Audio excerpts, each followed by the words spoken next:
औरत को शरीर के निचले हिस्से में दर्द होने से होश आया। उसने उठने की कोशिश की लेकिन खुद को डिक्की में बंद पाया। जैसे ही उसने बाहर निकलने के लिए डिक्की खोलने की कोशिश की, वो ये देखकर डर गई कि उसके पैर सुन्न हो गए हैं। वो सिर्फ अपने हाथों से कार को पकड़ सकती थी और बाहर निकल सकती थी। उसके सामने कपड़ों से भरा एक काला बैग था जिस पर शक वाला खून लगा था। बाहर झांकने पर उसने एक आदमी को अपनी तरफ आते देखा। तभी उसका फोन वाइब्रेट हुआ। औरत ने घबराकर बैग में हाथ डाला और उस आदमी के पास आने से पहले अपना फोन निकाल लिया। वो जल्दी से वापस डिक्की में चली गई और बेहोश होने का नाटक किया। उस आदमी ने उसकी तरफ देखा तक नहीं। वाइन के कुछ घूंट लिए, डिक्की बंद की और चला गया। थोड़ी देर बाद कार चलने लगी। औरत ने जल्दी से अपना फोन निकाला और अपने बॉयफ्रेंड का नंबर डायल किया, लेकिन कई कोशिशों के बाद भी कोई जवाब नहीं आया। उसे याद आया कि घटना से पहले वो अपने बॉयफ्रेंड के साथ थी। क्या उसका मर्डर हो गया था? इस सोच से वो बहुत ज्यादा बेचैन हो गई। वो मदद के लिए फोन करना भी भूल गई, बस भागकर अपने बॉयफ्रेंड को ढूंढना चाहती थी। तभी उसका फोन बजा। उसकी बहन का फोन था जो उसे बता रही थी कि उसके पेट में पल रहा बच्चा ठीक है। औरत ने बाकी सब बातों पर ध्यान न देते हुए जल्दी से अपनी बहन को बताया कि क्या हो रहा है, लेकिन उसकी बहन को लगा कि वो मजाक कर रही है और गुस्से में फोन काट दिया। बिना कुछ कहे उसने 110 पुलिस का इमरजेंसी नंबर डायल किया, लेकिन उसके फोन का सिग्नल कमजोर था और पूरी तरह से चला गया। उसने ट्रंक में कोई काम का सामान देखने के लिए अपने फोन की टॉर्च जलाई और अचानक उसका कैमरा मिल गया। कैमरे के फुटेज में वो और उसका बॉयफ्रेंड एक कैंपिंग ट्रिप पर दिखे जब उसके बॉयफ्रेंड पर हमला हुआ और उसने भागने की कोशिश की लेकिन नाकाम रहा। आखिरी फुटेज में एक बंदूक दिखी और लुटेरे उसे जबरदस्ती नशीला पानी पिला रहे थे। उसके बाद क्या हुआ ये पता नहीं है। तभी उसके पिता का फोन आया और आखिरकार उसके फोन में सिग्नल आ गया।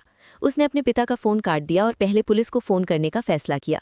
कॉल कनेक्ट होने के बाद उसने तुरंत स्थिति बताई, लेकिन फोन की लोकेशन कहीं बीच में थी। आसपास कोई लैंडमार्क नहीं था। फिर उसके पिता ने दोबारा फोन किया और उसे बुरी तरह डांटा। उसके पिता को फिरौती का टेक्स्ट मैसेज मिला था और उन्हें शक था कि वो औरत अपने बॉयफ्रेंड के साथ भागने के लिए, उनसे पैसे ठगने के लिए इस तरीके का इस्तेमाल कर रही है। औरत बेहोशी से जागी तो उसने खुद को एक कार की डिक्की में फंसा हुआ पाया और इससे भी बुरा उसके पेट से बहुत ज्यादा खून बह रहा था। एक डॉक्टर के तौर पर अपने सालों के अनुभव के आधार पर उसने अंदाजा लगाया कि उसकी किडनी निकाल ली गई थी और अपराधी ने घाव पर टांके भी नहीं लगाए थे। अगर खून बिना रोक टोक के बहता रहता तो आखिर में वो खून से मर जाती। खुशकिस्मती से उसे शराब की आधी खाली बोतल मिल गई। उसने खुद को सुन्न करने के लिए कुछ घूंट लिए, फिर अपने जूतों के फीते निकाले, अपनी बाली निकाली, घाव को डिसइंफेक्ट करने के लिए उस पर शराब डाली और बाली और जूते के फीतों से उसे टांके लगाए।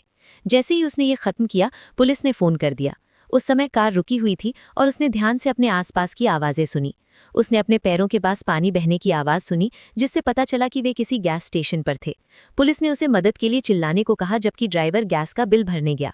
औरत को लगा कि ये एक अच्छा मौका है, इसलिए गैस पंप बंद होने के बाद वो मदद के लिए चिल्लाने लगी। कुछ देर चिल्लाने के बाद उसे हल्की आवाज सुनाई दी और उसने जोश में आकर अपनी आवाज ऊंची कर दी। उसे हैरानी हुई कि ट्रंक खुला था, लेकिन उसने वही आदमी देखा जिसे उसने पहली बार जागने पर देखा था। उस आदमी को साफ तौर पर उम्मीद नहीं थी कि वो जागेगी, लेकिन उसे कोई फर्क नहीं पड़ा। उसने उसे पूरी तरह से नजरअंदाज किया, ट्रंक फिर से बंद कर दिया। उसका रवैया ऐसा था जैसे वो मर गई हो, जिससे औरत पूरी तरह से निराश महसूस कर रही थी। खुशकिस्मती से उसके बॉयफ्रेंड ने एक टेक्स्ट मैसेज भेजा जिससे उसे बहुत जरूरी हिम्मत मिली और तुरंत उसका लड़ने का जोश फिर से जाग गया। उसने पुलिस को फोन किया, उन्हें बताया कि उसका बॉयफ्रेंड जिंदा है। पुलिस ने तुरंत उसे हिम्मत दी। उन्होंने पहले ही औरत के पिता से संपर्क कर लिया था और फिरौती के टेक्स्ट के आधार पर यह तय किया कि अपराधी सिर्फ पैसे के पीछे था। पिता ने कंफर्म किया कि उनकी बेटी कोई मजाक नहीं कर रही थी और वो फिरौती देने को तैयार था, क्योंकि उनके परिवार के पास पैसे की कमी नहीं थी। सब कुछ पॉजिटिव दिशा में आगे बढ़ रहा था। उसने जल्दी से अपने बॉयफ्रेंड को ये खुशखबरी बताई, लेकिन वो बस चुपचाप बैठी नहीं रही। उसने ट्रंक के फर्श पर लगे पैनल को खोला। नीचे टूल बॉक्स में एक लोहे की छड़ मिली और खोलने के लिए रैंडमली एक दिशा चुनी। हैरानी की बात है वो हेडलाइट एरिया था। उसने जल्दी से लोहे की छड़ का इस्तेमाल करके एक छेद कर दिया।